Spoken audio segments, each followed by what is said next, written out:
अशोक जी अपनी पत्नी के साथ अपनी रिटायर्ड जिंदगी बहुत हंसी खुशी गुजार रहे थे। उनके तीनों बेटे अलग अलग शहरों में अपने अपने परिवारों के साथ रहते थे। उन्होंने नियम बना रखा था, दीपावली पर तीनों बेटे सपरिवार उनके पास आते थे। वो एक सप्ताह कैसे मस्ती में बीत जाता था, कुछ पता ही नहीं चलता था। कैसे क्या हुआ, उनकी खुशियों को तो मानो जैसे किसी की नजर ही लग गई। अचानक शीला जी को दिल का दौरा पड़ा।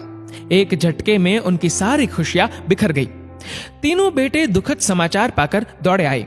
उनके सब क्रियाकर्म के बाद शाम को सब एकत्रित हो गए। बड़ी बहू ने बात उठाई, बाबूजी, अब आप यहाँ अकेले कैसे रह पाएंगे? आप हमारे साथ चलिए। नहीं बहू, अभी यहीं रहने दो, यहाँ अपनापन लगता है, बहुत सी यादें। कुछ कहते कहते वो चुप से हो गए। बड़ा पोता कुछ बोलने को हुआ, उन्होंने हाथ के इशारे से उसे चुप करा दिया। बच्चों, अब तुम लोगों की माँ हम सबको छोड़कर जा चुकी है। उसकी कुछ चीजें हैं, वो तुम लोग आपस में बांट लो। मुझसे अब उनकी साथ संभाल नहीं हो पाएगी।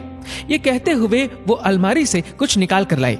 मखमल के थैले में बहुत सुंदर चांदी का श्रृंगारदान था। एक बहुत सुंदर सोने के पट्टे वाली पुरानी रिस्ट वॉच थी। सब इतनी खूबसूरत चीजों पर लपक से पड़े।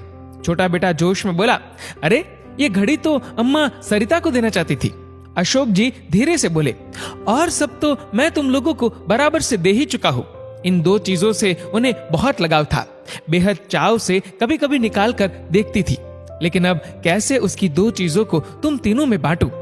सब एक दूसरे का मुंह देखने लगे। तभी मंझला बेटा बड़े संकोच से बोला, ये श्रृंगारदान वो मीरा को देने की बात करती थी। इतने में छोटा बेटा भी बोल पड़ा, पिताजी, ये घड़ी माँ अक्सर सरिता को देने की बात किया करती थी, पर समस्या तो अब भी बाकी ही थी। वो मन ही मन सोच रहे थे, बड़ी बहू को क्या दूं? उनके मन में भाव शायद बड़ी बहू ने पढ़ लिए थे। वो बोली, बाबूजी, आप शायद मेरे विषय में सोच रहे हैं। आप श्रृंगारदान मीरा को और रिस्ट वॉच सरिता को दे दीजिए। अम्मा भी तो यही चाहती थी। पर नंदिनी, तुझे क्या दूं? समझ में नहीं आ रहा। आपके पास एक और अनमोल चीज है, और वो अम्मा जी मुझे ही देना चाहती थी। सबके मुंह हैरानी से खुले के खुले रह गए। दोनों बहुएं तो बहुत हैरान परेशान हो गई। सब सोचने लगे, अब कौन सा पिटारा खुलेगा। सबकी हैरानी और परेशानी को भांपकर बड़ी बहू मुस्कुराकर बोली, वो सबसे अनमोल तो आप स्वयं है बाबूजी। पिछली बार अम्मा जी ने मुझसे कह दिया था, मेरे बाद बाबूजी की देखरेख तेरे जिम्मे। बस अब आप उनकी इच्छा का पालन करें और हमारे साथ चले। पेड़ बूढ़ा ही सही, आंगन में रहने दो, फल न सही छांव तो अवश्य देगा।